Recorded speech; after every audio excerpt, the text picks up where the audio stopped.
Eh bien, salut tout le monde, je vous retrouve pour une nouvelle vidéo. On va créer un bot Discord qui va vous permettre d'ajouter des rôles avec des réactions. Donc, ce bot va afficher un message lors de sa première connexion dans votre serveur.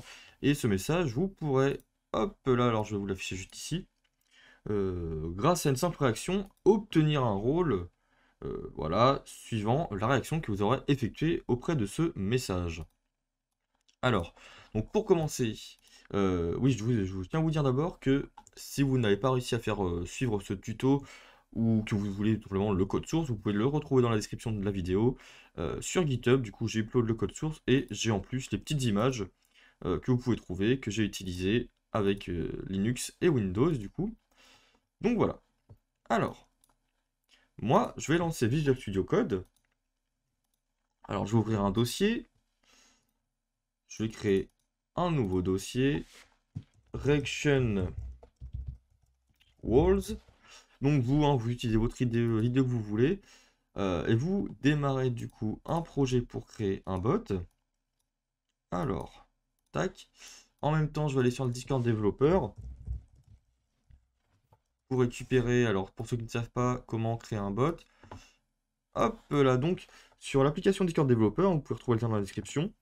Il vous faudra cliquer sur New Application. Bon, par exemple, Réaction Roles.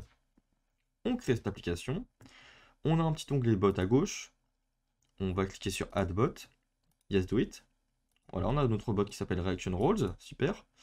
On a ici un token, euh, et ici on a des choses à cocher, alors on verra ça tout à l'heure. Hop là. Donc premièrement, il vous faut avoir installé Node.js, donc je vous invite à le télécharger et l'installer sur votre PC. Pour vérifier s'il est bien installé, on peut utiliser node-v et npm-v. On va utiliser npm init pour initialiser un package. Voilà. Ensuite, on va utiliser la commande npm-i discord.js, ce qui va nous permettre d'installer la librairie Discord en JavaScript.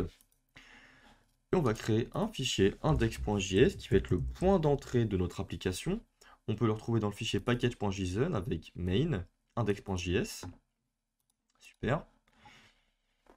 Ensuite, on peut du coup créer, importer des choses de la des librairies discord.js. Donc on va importer client. Const, on ouvre les accolades, client, on les referme, égale require, discord.js, voilà, on extrait du coup l'objet client de discord.js. Et on va créer notre client qui en fait représente notre bot. Donc on va instancier un nouvel objet de type client, et on va lui donner des intents. Pour ce faire, il faut importer de nouveau un autre objet, intents. Voilà, alors hop là. Intents, on va avoir du coup besoin de spécifier cette propriété-ci et d'utiliser un tableau. On utilise intents.flags.guilds. Voilà, donc là, c'est pour permettre à notre bot de gérer les serveurs. Et on va besoin d'avoir, donc, d'autoriser notre bot à utiliser des réactions guild messages reactions, comme ceci. Donc pour connecter notre bot, on va utiliser client.login, suivi d'un token, alors que l'on va mettre juste après. On va utiliser du coup un event listener. Donc on va écouter l'événement ready. Cet événement se produit, donc on va l'écouter qu'une seule fois, c'est pour ça qu'on utilise once et non pas on. Et donc une fois cet événement écouté pour la première fois, on va tout simplement écrire je suis prêt dans la console, console.log. Voilà. Donc je vais créer un fichier config.json où je vais pouvoir y placer le token du coup que je récupère juste ici. Je clique sur copier. J'ouvre les accolades. Token, 2 points. Hop. Et j'y place mon token. Donc ça, c'est OK. Du coup, ici, on va importer notre token que l'on a dans le fichier config.json. Const token égale require.config.json. Le point slash est pour indiquer qu'on se situe au même niveau dans la hiérarchie des fichiers, du système de fichiers. Et donc, on se connecte avec notre token. Alors là, il va nous falloir inviter notre bot sur notre serveur. Donc pour ce faire, hop, je vais me déconnecter d'ici. On va donc se rendre dans l'onglet OAuth2, URL Generator. Et donc on va générer un lien d'invitation pour inviter notre bot à rejoindre notre serveur. On va cocher bot. Et alors ici on a la possibilité de choisir plusieurs types de permissions. Alors moi je vais cocher administrateur, comme ça notre bot pourra tout faire. On peut copier ceci pour le coller directement dans une fenêtre. Hop. Et on va sélectionner un serveur, du coup ce serveur ça va être le serveur test. Continuer. Administrateur, on l'autorise. C'est parfait. Hop là. Et voilà, mon bot a bien été ajouté du coup. Donc du coup, je vais fermer la fenêtre. On va lancer sur Visual Studio Code, du coup, le bot. Alors pour ce faire, on peut utiliser node suivi de ./index.js. Je suis prêt. Et mon bot n'a pas l'air d'être connecté. Ah oui, c'est tout à fait normal. Puisque j'ai en fait régénéré un token. Alors, hop là. Je vais déco là. Ça va être mieux avec le nouveau token. Tac. Et voilà. Mon bot ici est du coup connecté. Bon bah ça c'est super. Maintenant on va commencer à programmer les fonctionnalités qui nous intéressent. Tac. Donc pour ce faire, on va du coup créer un fichier, un dossier d'abord. Donc on va appeler utils, hein, c'est donc ici qu'on stocke des fichiers JavaScript qui vont nous permettre de créer des fonctionnalités qui vont nous permettre de développer la fonctionnalité du coup de role claim. Donc on va créer premièrement un fichier qu'on va appeler firstMessage.js. C'est donc ici que l'on va qu'on va permettre la création d'un premier message dans un salon. Donc voilà. Et on va créer ensuite un autre fichier que l'on va appeler roleclaim.js. Voilà, donc on aura besoin de ces deux fichiers pour, euh, pour pouvoir faire ce que l'on doit faire avec la gestion des rôles et des réactions. Donc ce que l'on va faire dans notre fichier roleclaim, c'est que l'on va créer premièrement une liste d'emojis. D'emojis, hop. Donc d'emojis custom. Alors ces emojis, on va les récupérer. Hop, moi dans mon serveur, si je fais paramètre serveur, emoji, j'ai deux emojis custom. Donc vous pouvez vous en uploader autant que vous voulez. Voilà, moi je les appelle du coup Windows et Linux. Ensuite, j'ai deux rôles qui s'appellent Windows et Linux. Ok, tac. Dans ma liste, je vais utiliser en clé le nom de l'emoji et en valeur le nom du rôle. Donc ici, c'est quasi la même chose, à part qu'on a une majuscule. Linux. Voilà, donc moi j'ai mes deux rôles et mes deux emojis qui sont définis ici pour notre gestion des réactions. Alors, on va créer une méthode const handleReaction égale comme ceci. Alors pour l'instant, on va juste faire le squelette. On va s'occuper du coup d'utiliser module export pour pouvoir exporter une fonction au sein de notre fichier index.js juste après. On prendra en paramètre le client. Donc le client qu'on a ici. On va pouvoir l'importer. Hop. En allant dans roleclaim. On va le prendre comme ceci. Dans la première ligne, const client égale required discord.js. Donc, on va créer aussi notre constante. Const channel, on va l'appeler role channel ID. Et donc là, on va sur notre serveur Discord. Il va falloir avoir activé le mode développeur, hein, qui ne se situe je ne sais plus où. Par contre, bon, il faut trouver le mode développeur et du coup l'activer. Et une fois ceci activé, vous aurez la possibilité de faire un clic droit sur choix du rôle, donc sur un salon ou sur le salon de votre choix. Hein. Copier l'identifiant.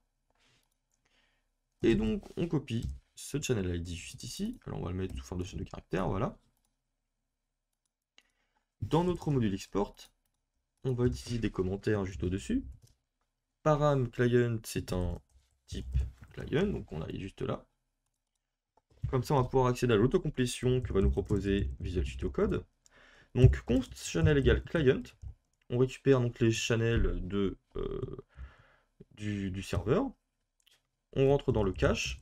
Et ici, on a la possibilité d'utiliser la méthode find d'une collection. Channel. Et on récupère channel.id, la propriété ID. À partir de celle-ci, on va regarder. Alors, channel.id, il s'agit d'un type string. Donc, on peut vérifier en même temps le type. Est-ce que, voilà, on a bien notre salon qui correspond à cet ID-ci qui existe sur notre serveur. Ensuite, on va créer une fonction que l'on va appeler getEmoji.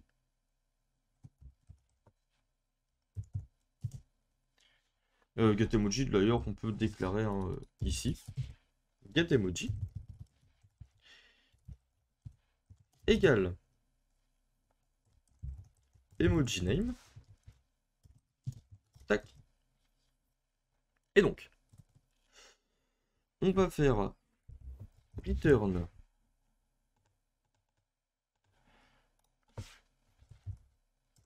client. Alors non, en fait, on n'a pas accès au client juste ici, donc c'est pour ça qu'on va devoir... En effet, j'avais pas pensé à ça.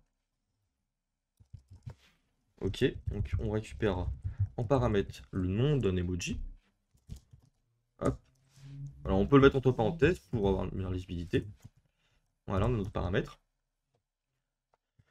À partir du client, du coup, on peut rechercher dans la liste des emojis, alors toujours de la même façon, dans un data manager, qui est donc la propriété cache, find, et donc emoji. Hop, on récupère un objet de type emoji, on accède à la propriété name, et on regarde si le nom est égal à emoji name, donc que l'on a passé en paramètre de notre fonction. Donc j'ai le message ici que j'ai préparé. Hop. Donc réagis avec l'un des emojis suivants pour obtenir les rôles de développeur qui te correspondent le mieux. Les rôles qui te correspondent le mieux, voilà. Comme ceci. Donc c'est le message que le bot va poster lors de la première connexion. Ok. On va pouvoir mettre ça comme ça. Et on va créer une dernière constante qui va être un tableau de nos réactions. Tac. Voilà. Dans ce tableau, en fait, on va y placer tous nos emojis. Et comme ça, le bot va réagir avec ces emojis une seule fois pour pouvoir montrer à l'utilisateur qu'il est possible de réagir avec ceci. Donc, ce que l'on fait, c'est que l'on va utiliser une boucle for, const key in emoji. Alors, notre tableau emojis, qui, vous vous souvenez, on a déclaré ça juste là. Et donc, dans cette boucle, on récupère notre emoji, complètement un objet emoji que l'on récupère avec notre méthode que l'on a fabriquée juste ici, getEmoji. Donc c'est vraiment un objet de type guild emoji que l'on récupère. Et si jamais on le trouve, ou alors si jamais on ne le trouve pas, on va return. Voilà. Dans le cas contraire, donc après, on va utiliser notre tableau et on va y ajouter l'emoji qu'on a trouvé. Et on va du coup ajouter notre message. Donc on voit à la fin qu'on a déjà ajouté des sauts de ligne. Donc là on va lui ajouter, en ouvrant l'éditeur en gabarit, l'emoji avec 2 points. Ensuite dollar tac emojis de key et un saut de ligne. Voilà, donc à notre message, on ajoute en fait notre emoji avec le nom du rôle à droite. pour pouvoir montrer à l'utilisateur, voilà, lorsque l'on clique sur tel emoji, quel rôle ça va nous fournir. Donc, emojis de qui, ça va nous faire accéder en fait à ceci. La clé, c'est ça, Windows et Linux. Voilà. Alors, on va pouvoir passer à First Message.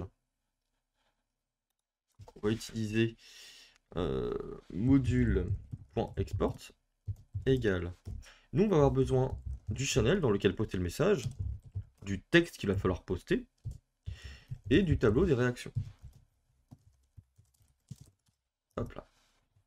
Donc on va typer nos variables, @text channel, @param message. Message non, d'ailleurs ça va être string. Ensuite ici, ça va être un array.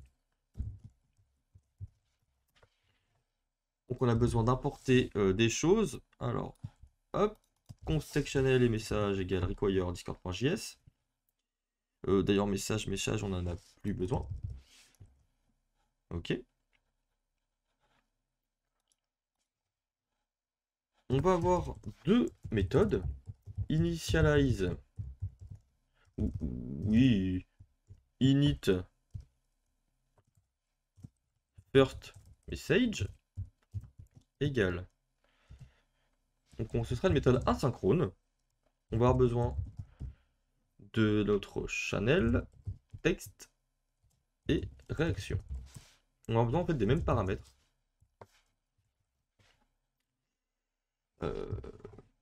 Égal. Tac. C'est ici que l'on met les flèches. Voilà. Et une deuxième méthode, edit first message. Avec la même signature de fonction. Copier ceci. Dans la propriété asynchrone. Pour appeler ces fonctions, on va utiliser notre objet channel. Donc on recherche dans notre salon tous les messages qui ont été postés avec la méthode fetch. Et donc, une fois que l'on a trouvé ces messages, hop, on va checker du coup, enfin une fois qu'on a trouvé la collection de messages, on va checker si cette collection est égale à 0. Donc ça veut dire qu'il n'y aura aucun message. Donc dans ce cas-là, on va utiliser init first message avec en paramètre le channel, le texte et les réactions. Et on va tester ensuite s'il n'y a qu'un seul message.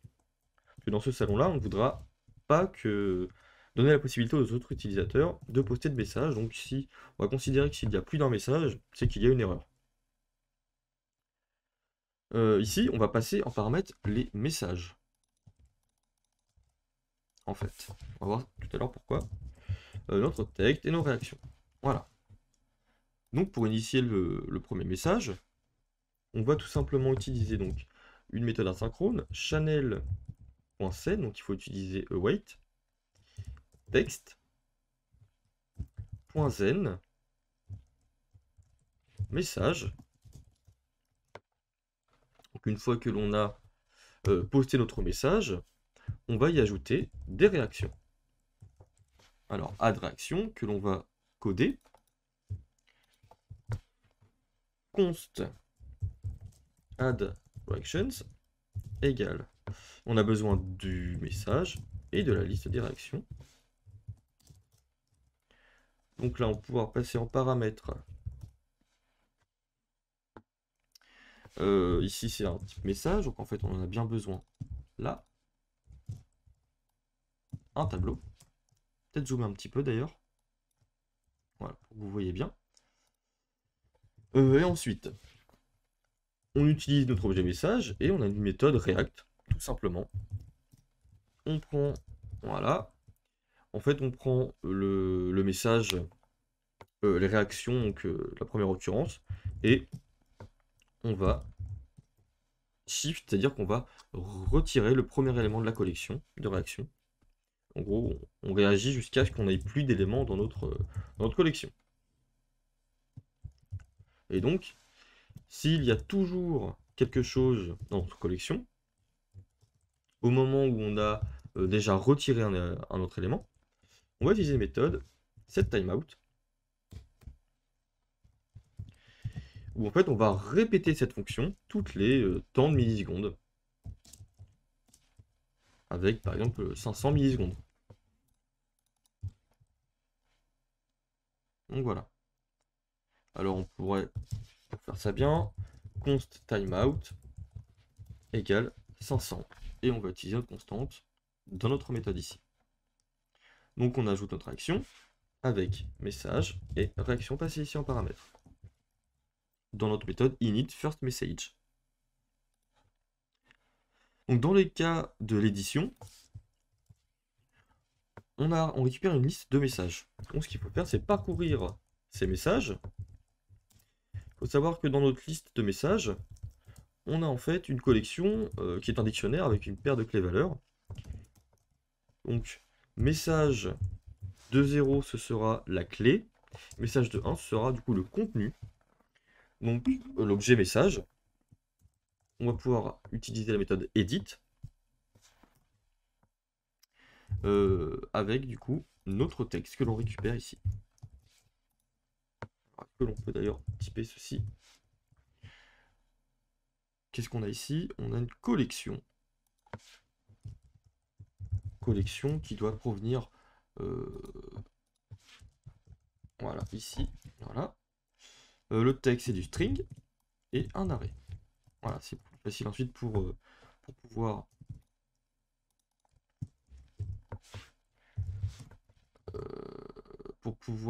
autocompléter. Alors, connexion de string et de message.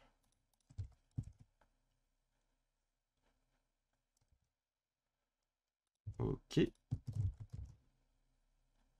Donc, on a bien la méthode edit qui apparaît, vous voyez. Super. Et donc, si jamais on a quelque chose dans notre objet réaction, s'il n'est pas nul, on ajoute à ce message les réactions. Avec notre méthode addReaction. Du coup, pour hop, voilà, il faut du coup utiliser ici importer notre message. On compte const first message égale require ./first message. Et après notre boucle for ici, hop là, first message, channel et notre message. Ça, alors pour voilà, que ce soit cohérent partout, on va appeler ça texte. Comme ceci. On va ensuite aller dans notre fichier index.js et on va importer roleClaim égale require ./style/roleClaim. Donc en faisant ça, on importe ce module-ci et donc on va l'exécuter après le je suis prêt. Avec le client, voilà. On va pouvoir essayer de l'exécuter. Alors on va supprimer ce message. D'ailleurs, je vais le réexécuter. Du coup, le message ne s'est pas envoyé a priori. On va vérifier pourquoi. Quand j'utilise roleClaim, first message,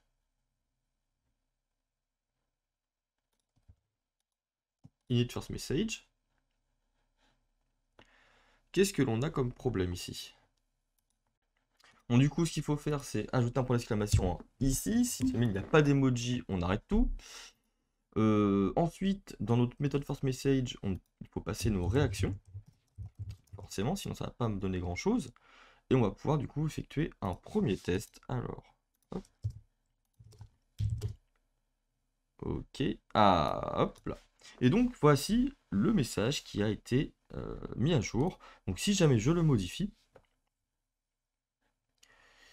eh bien, je ne peux pas le modifier. Je peux supprimer toutes les réactions par contre. Ok. J'exécute le bot, je vais le réexécuter. Et on voit que voilà, les réactions se sont réajoutées.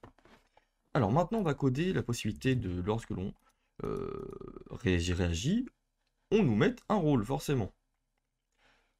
Donc après ceci, on va utiliser notre objet client et on va lui ajouter un écouteur d'événements. Message, reaction, add. Qu'est-ce qui se passe quand on ajoute une réaction à notre message? Donc, if réaction .message .channel.id égale notre channel ici que l'on a en constante. Donc si jamais la réaction provient de notre salon, de ce salon, celui-ci, là on va utiliser la méthode que l'on a plus haut, handle réaction, qu'il faut coder. Handle réaction, on prend en paramètre la réaction, le user courant, et on va prendre en paramètre si on l'ajoute ou pas. On va passer en paramètre, donc on va dire que c'est un boolean. Ici c'est une réaction, donc message réaction que l'on va importer ici. Et le user, c'est un type user que l'on va récupérer aussi là. Voilà. Ça, on a l'autocomplétion. Donc à partir de ça, on va récupérer l'emoji, réaction.emoji.name. Là, on peut appeler ça emoji name. On va déconstruire donc, on va récupérer la guilde en utilisant réaction.message. Alors, il faut que je mette ça sous forme de constante. Voilà. Donc, guild, ça signifie forcément le serveur. Role name égale emojis de emoji name. Donc là, on récupère notre rôle qui provient de notre tableau ici. Alors forcément, si on ne trouve pas notre rôle, eh bien on arrête tout. C'est que ce n'est pas bon du tout. On récupère notre rôle du coup au sein de notre serveur guide.roles.cache.find rôle. On récupère du coup la propriété nom et on la compare avec role name, la variable déclarée plus haut. Pareil, hein, si on ne trouve pas le rôle, c'est que c'est mort. Ensuite, on récupère un member, guild.members.cache.find member. On récupère la propriété ID de member. Et de notre objet user que l'on a passé en paramètre, on compare avec ce user ID. Alors de même, hein, si on n'a pas notre membre, c'est foutu. Voilà. Ensuite, ce que l'on va tout simplement faire, c'est tester si on est en train d'ajouter un rôle, une réaction ou pas. Donc, en fait, pour ce faire, dans les paramètres ici de handle réaction, donc on passe réaction, user, et lorsque cela va être un ajout, on va dire true, sinon on va dire false. En fait, on va copier ceci, client on message réaction add, sauf que le deuxième, ça va être un message réaction remove. Et on va tout simplement, tout bêtement, passer false. Voilà. Et donc, s'il s'agit d'un ajout, on utilise member, notre objet member, on accède à ses rôles, et on va utiliser la méthode add pour en ajouter un. Dans le cas contraire, on va utiliser member.roles.remove ce rôle. Voilà, donc c'est assez simple hein, comme manière de fonctionner. En gros, voilà comment ça va fonctionner. Alors, je vais lancer mon bot. Donc, on est bien d'accord que je n'ai pas de rôle. Si je clique sur Windows, est-ce qu'on a une erreur? Oui, on a une erreur. On a une belle erreur. On va vérifier, on va essayer de débugger. Alors, où est-ce qu'on a un problème?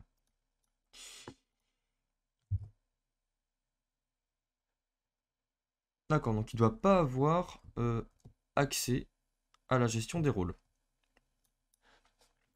Donc peut-être dû au fait que mon bot n'a pas de rôle. Donc en fait, pour ce faire, il y a un moyen de contourner ça si c'est bon. C'est-à-dire de créer un rôle plus haut que ceux que les bots doivent attribuer.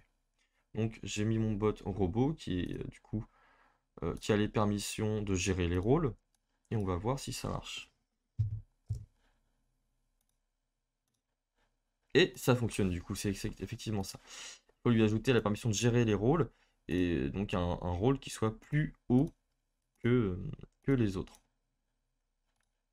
Donc si j'utilise Linux, j'ai bien le rôle Linux. Là j'ai le rôle Windows et Linux. Je n'ai plus le rôle Linux. Et je n'ai plus aucun rôle. Voilà, donc merci d'avoir regardé cette vidéo sur la gestion des rôles avec les réactions sur la librairie discord.js. Je vous retrouve très très prochainement pour une nouvelle vidéo sur Discord.